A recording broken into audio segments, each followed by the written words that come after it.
Okay, so I love going through actual past questions because at the end of the day, like that's what you need to be doing right now, you know, or when you're preparing for whatever module you're preparing for, doing the practice questions is the only thing that is going to make sure that you can do it under exam conditions. You know how to answer the question. Practice, practice, practice. So we're going to look at this particular question that had quite a few students stumped when they got it. So I'm going to have Lily take over and take us through this question. Okay, great. All right, so this was a Mod C question from last year that a lot of my students I found were quite daunted by. So if we go through it, we firstly have this stimulus. So in the middle of the night around 4 a.m., sometimes, often, but not always, a bird sings a 4-note song at intervals. It doesn't wake me up, but when I lie there, I hear it and imagine it is letting all the other birds and the rest of us know that all is well. Morning is coming. So this stimulus in itself is already quite long, and we've got a lot of images there to break down. It's very poetic. Some students might like that because it gives you a lot of imagery to build on, but it can be daunting in itself. And then we have the question underneath, which is, use this extract as the stimulus for an imaginative or discursive piece of writing that explores the hope that comes with anticipation. And then you're also being asked to write a reflection here discussing this question and the hope that comes with anticipation, and how you view stylistic choices to achieve this. So first of all, when we're looking at this, we have to start with the question. So the hope that comes with anticipation. This was looking at this feels like a very specific theme, very niche. It probably at first glance doesn't feel like it applies to your piece. And that's what I found a lot of my students have found. They looked at it and went, I have no idea how to write that. Hope that comes with anticipation. A lot of them could only think of something very basic, like a surprise party or something like that. That's sort of the basic ideas that came to mind. So I found that that's the first place that you need to start. And that really comes with breaking down the key words, exactly like you would like an essay question. So we want to write down like the words hope, and we also want to write down anticipation and find some synonyms that are going to help you feel a little bit more comfortable with this word. So hope, we want to think of words like there's joy, you know, change of some kind might bring hope, some sort of comfort, etc. And then you can kind of think about like experiences in your own piece that you've written that maybe there are elements that do have, like, maybe you have a hopeful ending, or maybe your characters find love or a relationship that gives them hope, and you can narrow that a little bit more specifically. Now, and hope might also tie into freedom, do you think? Yes, absolutely. Yeah, for sure. We're all hoping for a sense of freedom, to be liberated from something, which is probably something that you have in your piece, or you'll see that a lot of the stimulus really relate to. So that's a good theme to kind of have. And if you don't have it in your piece, have it in your piece because it links to like all of them pretty much. I haven't seen one that doesn't. So yeah, bring that in. Absolutely, for sure. So once we've broken that down, it makes the word anticipation feel a little bit less scary already, because you're probably anticipating one of those things. You're anticipating joy or a change or freedom. So you already got a link there, but we can also think of words like waiting, hoping for something, a change is coming. All of those different things are going to allow you to find like a synonym that kind of relates a little bit more to your piece.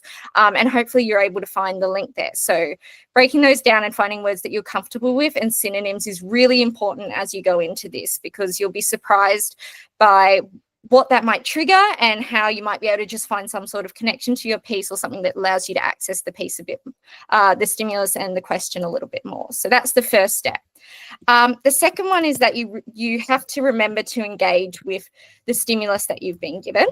And the best way that I find to do that, to kind of show the marker that you have read it and you've taken away something from it, is to develop a motif or an external metaphor from it. So the easiest way to do that is firstly to just identify what are the key images or symbols that you can see in the stimulus. So here we have some really great ones that are going to be really easy to build like a motif or an extended metaphor out of. We have morning, we have night, we have a bird. Bird is really great for freedom as well, like a bird trying to escape a cage, fly away. Really easy metaphors to use there that probably relate to your piece.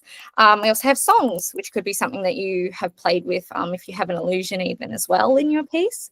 Yeah, so you can use those and then narrow it down and go, which am I the most comfortable using to create a motif or extended metaphor. So the difference again between a motif and extended metaphor is just that a motif is physically present in the story. That's the easiest way to remember it. So there probably is literally a bird, or it is morning transitioning into night, etc. But an easier one that you can use as an extended metaphor, so just comparing an experience that your character is going through to being like one of those objects. So for example, the bird, if they're feeling trapped somewhere, feeling imprisoned in a particular situation, they might feel like they're a bird in a cage. And then as the piece progresses and they find a sense of freedom, they may feel like they're flying off into the night or off into the morning. So that's a really easy way to do that. Generally, I would also say use your motif or extended metaphor at least twice, preferably towards the opening and at the ending. That also gives you really good framing for your piece. You've got a really clear place to start and a really clear place to end. That's going to show a complete journey throughout your piece and hopefully a transformation that's happened. So yeah. Absolutely. And do you suggest using direct quotes from the stimulus? I think you can, yeah. I think I would use it possibly at least once, at least like a particular phrase. For example, morning is coming would be a really easy one to use there, or the bird is singing. I don't think you don't have to use a lot of it. The markers aren't looking for you to directly repeat all of it, but just a couple there that really shows that you engaged with it, and it's definitely a direct reference to the stimulus. Absolutely. And so in that way as well, like actually breaking down kind of almost like a comprehension task in a way, like what's going on here? What do these mean? I love that you gave the example of morning is coming, because then that just clicked for me like, sunlight, new opportunity, freedom. And then, if morning is coming, clearly there's that anticipation of, where you might be feeling trapped in some particular way.